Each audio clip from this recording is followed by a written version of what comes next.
Hello students, welcome to Shrimati Shantaben Haribhai Gajera English medium school. आज के video lecture में हम अपना एक्सरसाइज 3.1 है आगे बढ़ाएंगे। कल तक हमने क्वेश्चन नंबर 2 तक देखा था, आज क्वेश्चन 3 देखते हैं। उसमें भी सिर्फ वही प्रॉब्लम आपको दिया है, दो प्रॉब्लम अलग अलग दिए हैं। उसके ऊपर से हमें दो फॉर्मूला बनाना है, उसको ग्राफिकली भी रिप्रेजेंट करना है और एल्जेब्रिकली भी। एल्जेब्रिकली तो क्या है कि फॉर्मूला बना लेंगे, वो एल्जेब्रिकली हो गया। तो ग्राफ ड्रॉ करेंगे, चलो देखते हैं कैसे फॉर्मूला बनाते हैं। सबसे पहले प्रॉब्लम क्या दिया है? The cost of 2 kilogram of apples and 1 kilogram of grapes on a day was ₹160। मतलब कोई एक दिन 2 किलोग्राम एप्पल हम लोग खरीदते हैं और 1 किलोग्राम ग्रेप्स खरीदते हैं, तो टोटल प्राइस कितना होता है? ₹160। फिर क्या बोल रहा है? आफ्टर अ मंथ, एक महीने बाद, the cost of 4 kilogram of apples and 2 kilogram of grapes is ₹300। यानी कि एक महीने बाद जब फिर कभी हम परचेस करने जाते हैं तो 4 kilogram of apples and 2 kilogram of grapes इतना हम लेते हैं, तो टोटल कॉस्ट कितना होता है? ₹300। तो सबसे पहले सपोज क्या करेंगे?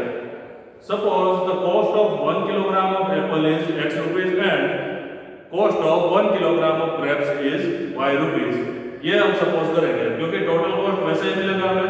1 किलोग्राम का कॉस्ट हमें पता हो, तो यहाँ पे 2 किलोग्राम एप्पल ले रहे हैं, तो 2 मल्टीप्लाइड बाय वो जो कॉस्ट होगा वो करेंगे, प्लस 1 मल्टीप्लाइड बाय ग्रेप्स का जो कॉस्ट होगा वो करेंगे, तो टोटल हमें मिलेगा 160। तो पहले सपोज करते हैं, suppose the cost of 1 kilogram of apples is X rupees and 1 kilogram of grapes is Y rupees। Suppose करने के बाद क्या करेंगे? पहली कंडीशन है 2 किलोग्राम एप्पल और 1 किलोग्राम ग्रेप, इतना हम लोग परचेज करते हैं, तो उसके टोटल रुपीज होते हैं 160। तो 2 किलोग्राम एप्पल के कितने रुपए होंगे? 1 किलोग्राम के X रुपीज है, तो 2 के होंगे 2X, प्लस 1 किलोग्राम ग्रेप हम लोग परचेज करते हैं, तो उसका कॉस्ट होगा Y, तो 2X प्लस Y। ये दोनों मिला के कितना मिल रहा है हमें? 160 रुपीज। तो राइट साइड हम लिखेंगे 160 रुपीज। ये बन गया हमारा इक्वेशन नंबर 1। फिर दूसरी कंडीशन क्या दी है? दूसरी कंडीशन ये है कि 4 kilogram of Apple and 2 kilogram of grapes cost ₹300। तो 4 किलोग्राम एप्पल का क्या कॉस्ट होगा? तो 4X। 2 किलोग्राम ग्रेप्स का क्या कॉस्ट होगा? 2Y। और टोटल कितने रुपए होते हैं? 300।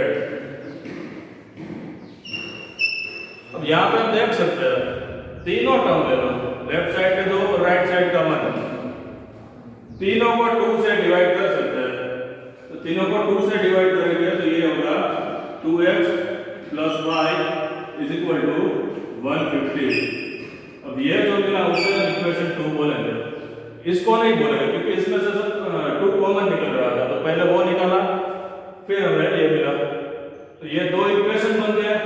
आगे हमें ग्राफ भी ड्रॉ करना है, तो हमें पता है क्या करना होगा। हम लोग टेबल बना लेते हैं, X और Y की वैल्यू ले लेते हैं।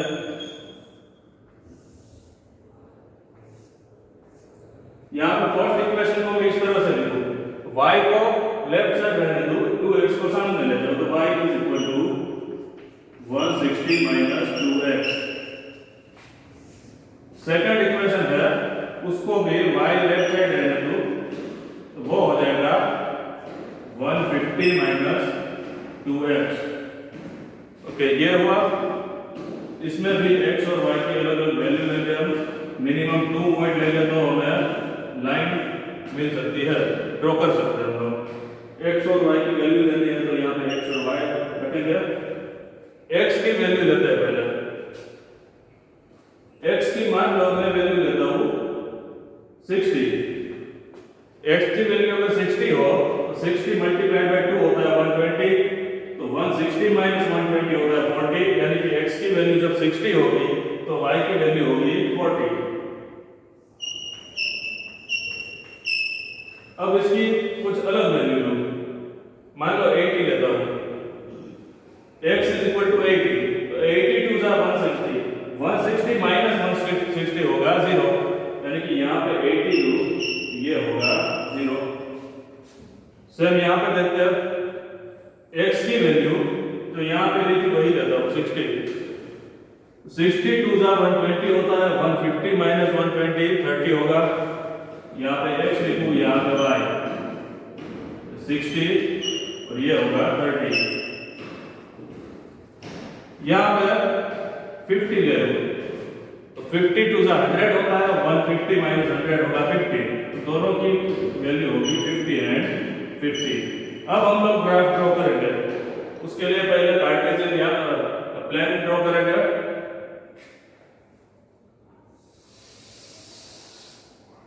और यहां देख सकते हैं सभी जो वैल्यू दी है वो 10 के मल्टीपल में है, तो हम लोग 1 सेंटीमीटर इक्वल टू 10 लेंगे, ठीक है। ये स्केल है,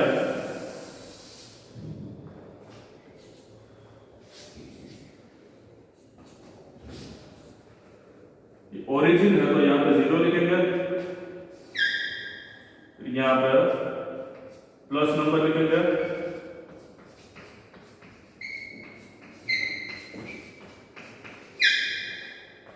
मैक्सिमम वैल्यू 80 है तो 8 तक जाएंगे।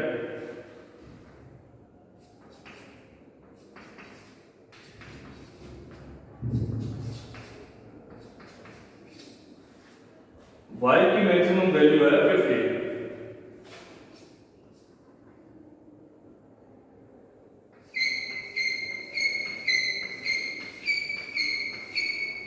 ये सब होगा 10 20 30 40 50,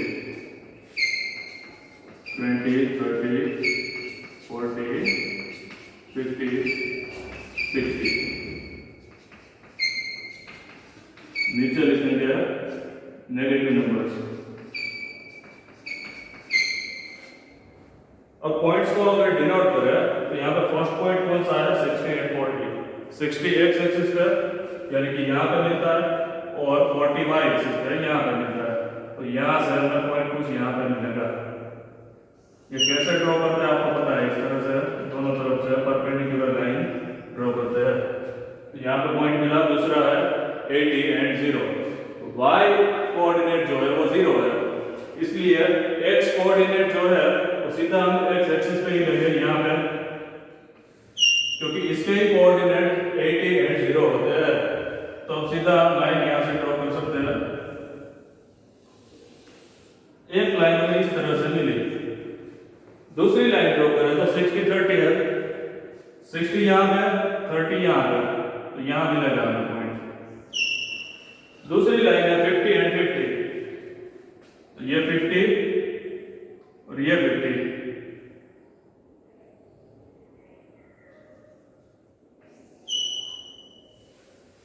ये दूसरी लाइन भी हमें इस तरह से मिली। यहाँ देख सकते हैं दोनों लाइन एक दूसरे को पैरेलल है, कभी भी एक दूसरे को इंटरसेक्ट नहीं करेगी।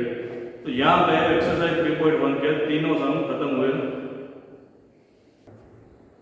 तो एक्सरसाइज 3.2 शुरू करने से पहले एक चीज समझनी जरूरी है, वो हम देखते हैं क्या है।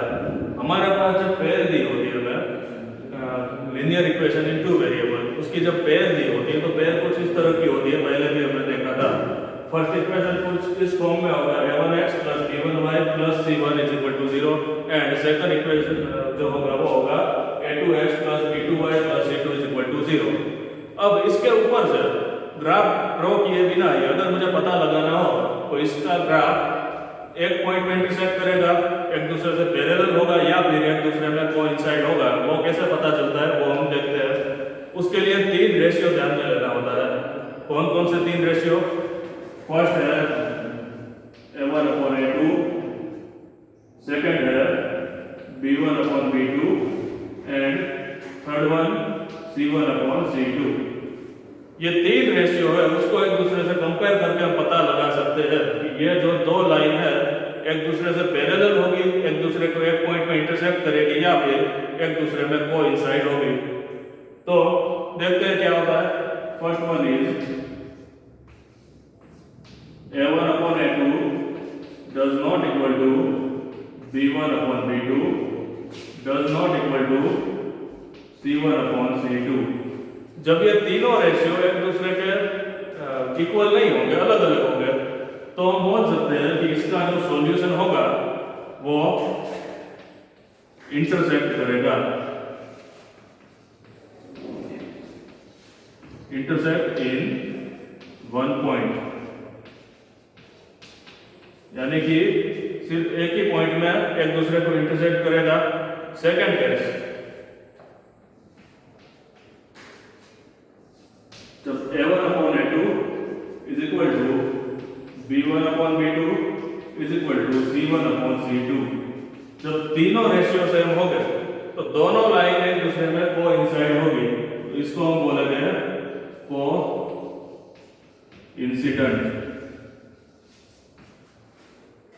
ये हमने देखा था पहले, जब कोइंसिडेंट होता है तब सॉल्यूशन मिलते हैं, एक से ज्यादा सॉल्यूशन मिलते हैं, इनफाइनाइट सॉल्यूशन मिलते हैं, तो हम ये बोल सकते हैं कि दोनों केस में हमें सॉल्यूशन मिल रहा है। लास्ट देखते हैं, लास्ट केस कौन सा बचा, तो कि एक दूसरे से पैरेलल हो ऐसा, उसमें क्या होता है, A1 upon A2 is equal to B1 upon B2 does not equal to C1 upon C2। इसका क्या मतलब हुआ, x के कोएफिशिएंट का रेशियो और y के कोएफिशिएंट का रेशियो सेम होता है, लेकिन ये जो कांस्टेंट होते हैं उसका रेशियो उन दोनों के जैसा नहीं होता है, अलग होता है।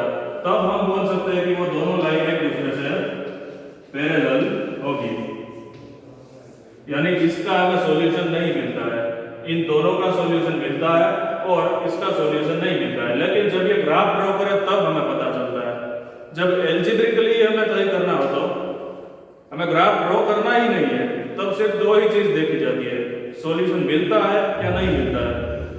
जब मिलता है तो दो केस होता है, ठीक है। सॉल्यूशन मिलता है उस पे तो हम क्या बोलेंगे, कंसिस्टेंट।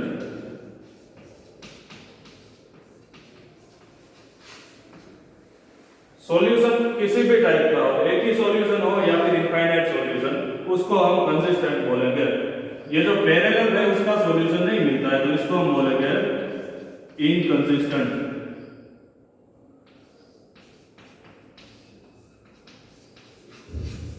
तो ये इतना पूरा आपको अच्छे से याद रखना होगा। इसके बेस पे ही एक्सरसाइज 3.2 है, वो हम नेक्स्ट लेक्चर में देखेंगे। Thank you.